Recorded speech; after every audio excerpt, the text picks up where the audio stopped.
Hi, welcome back to the Bible Reading Project. And today, let's continue on our meditations. I will be sharing my meditations from Proverbs Chapter 1, verses 1 and 2. And I am using the Hope Bible. I'm using the Hope Bible.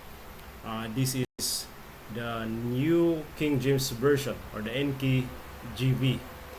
And I will read Proverbs chapter 1 verse 1 and 2. Allow me to read. The Proverbs of Solomon, the son of David, king of Israel.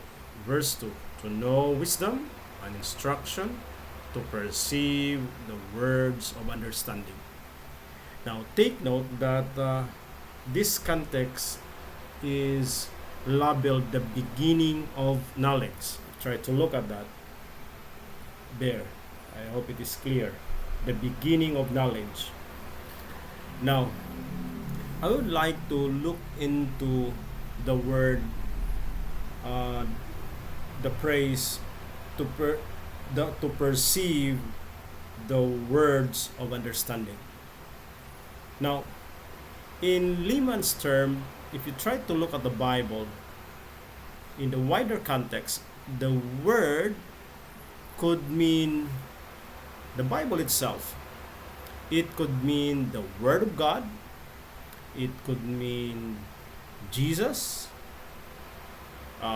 turned into becoming into flesh and dwelt among us.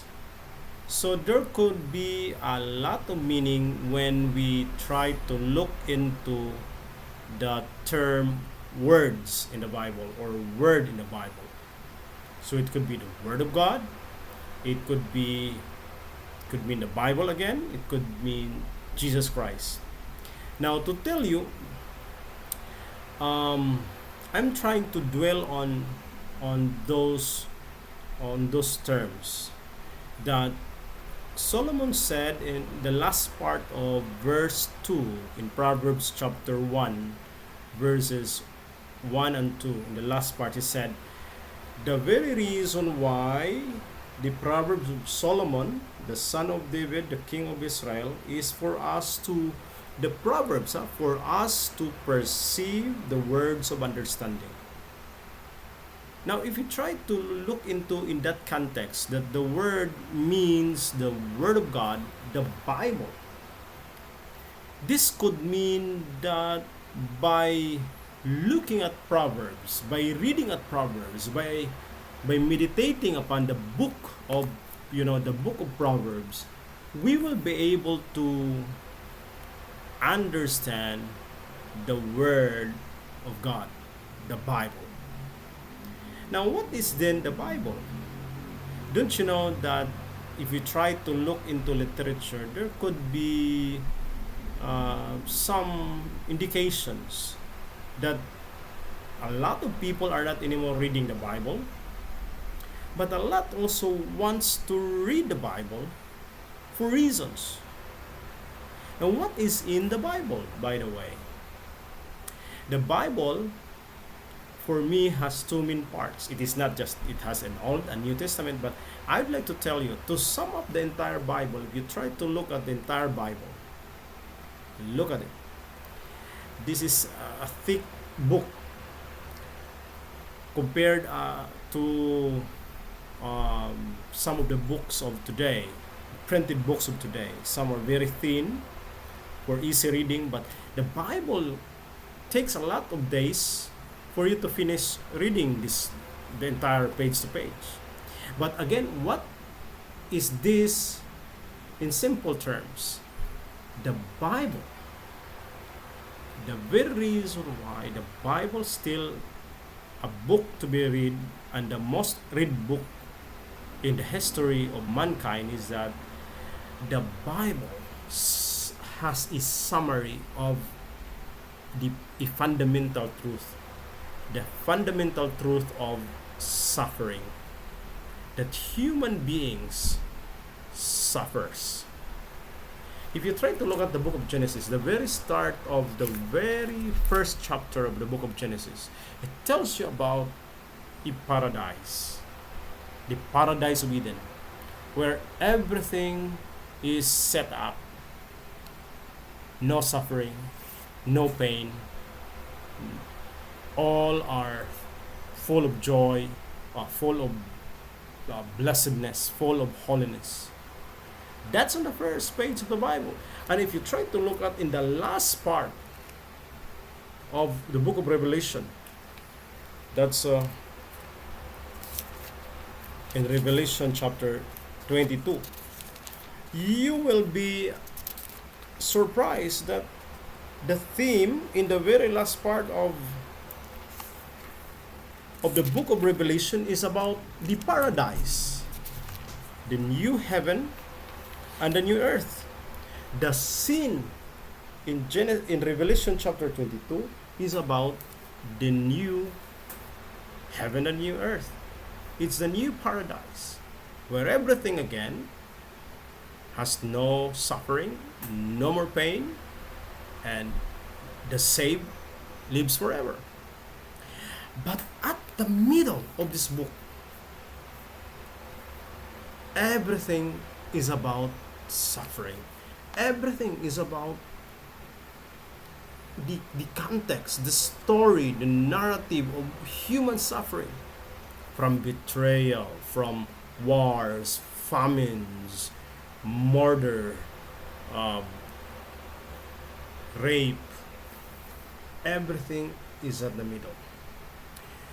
Now, the truth that we suffer, the fundamental truth that human beings suffer and suffered, is still true today.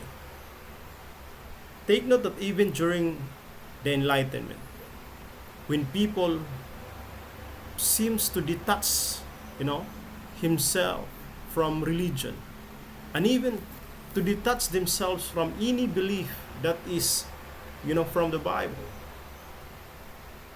But still, there are other people who continues to read. Even they were part of the Enlightenment era. They were part of the groups who were enlightened with rationalism, with scientific discoveries.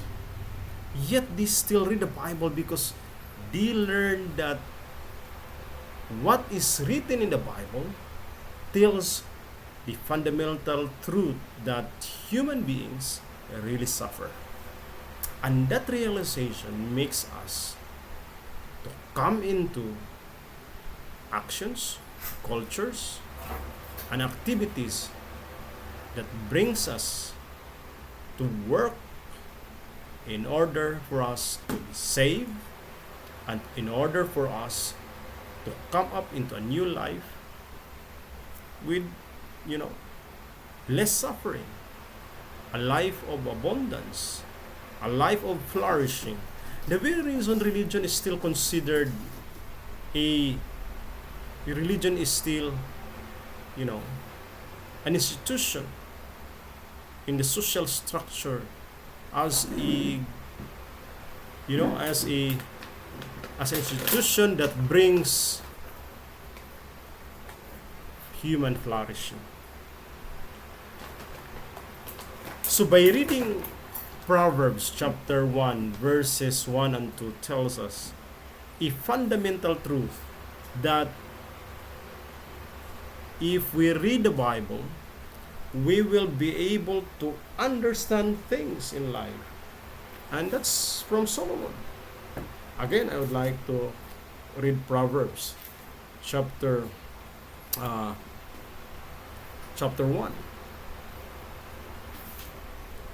verses 1 and 2 before I end our meditations.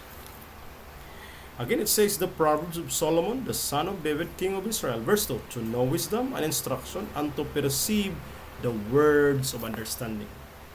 You see, by reading, by listening, what is written in the Bible brings us, again, to perceive the words of understanding. we'll be able to understand more about life. We'll be able to understand more about why we are here, why we suffer. And once it is answered, then we will not question any more things. Because the question of suffering, the question why we suffer, is one of the hardest questions that philosophers may answer. And that is found here. Why we suffer. It is part of our journey. It is part of our journey in this world, in this life. And I hope you continually read the Bible. And my advice, start with Proverbs. Proverbs is a good way to start with. And again, have a good day, everyone. I hope you like, subscribe, share, and give your comments to support our channel. Thank you and have a good day, everyone.